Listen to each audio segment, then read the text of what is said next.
Playing mixing থেকে আমাদের অনেক ছেলে মেয়ে তাদের মধ্যে যেটা দেখা যাচ্ছে সমকামিতার যেটা পশ্চিমা কালচার সেই ভয়াবহ কালচার আমাদের দেশে বিভিন্ন জায়গায় এটা দেখা যাচ্ছে। এই জন্য দেখা যায় বিভিন্ন আমরা মিডিয়ার কল্যাণে দেখতে পাচ্ছি বিভিন্ন এলাকায় কোনো মেয়েকে পছন্দ করে সে তার বাড়িতে গিয়ে উঠেছে, ছেলের বাড়িতে গিয়ে উঠেছে, এমন সিচুয়েশন কিন্তু ঘটেছে। এই ব্যাপারগুলো ইসলাম কিভাবে দেখে?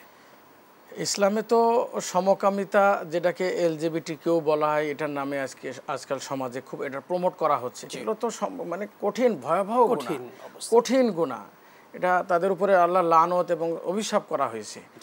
অথচ এই প্রকৃতি বিরোধী আল্লাহর হুকুমের বিরুদ্ধে আজ এই বিষয়গুলো সমাজে প্রমোট করা হচ্ছে। এটা একটা পশ্চিমা কালচার আমাদের দেশে, আমাদের সমাজে, আমাদের সর্বত্র এটাকে ছড়িয়ে দেওয়ার জন্যে একটা ব্যাপকভাবে মিডিয়া এবং একটা গোষ্ঠী, একটা চক্র, তারা চেষ্টা করতেছে আমাদের সমাজকে নষ্ট করার জন্য, কলুষিত করার জন্য। তারই এই যে আমরা আমাদের যে নারী কমিশনটা আমরা দেখলাম, যে সেখানে মূলত এই বিষয়গুলো কিন্তু পরোক্ষভাবে সেখানে প্রমোট করা হয়েছে।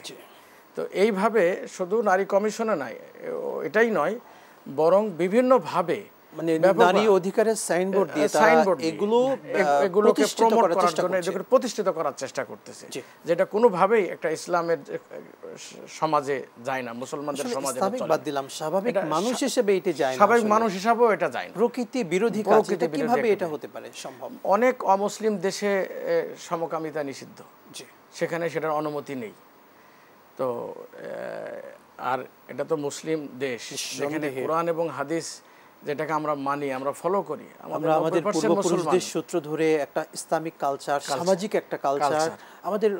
আমরা ধর্মের ভেদাভেদ কিন্তু না, আমরা যে ধর্মের মানুষ হই না কেন, আমাদের মধ্যে একটা কালচার কিন্তু থাকে রয়েছে, যে কালচারে আমাদের বাঙালি সংস্কৃতি কিন্তু আমাদেরকে আদব, সভ্যতা এগুলো শিক্ষা দেয়। এগুলো আমাদের বাঙালি সংস্কৃতির একেবারে পরিপন্থী।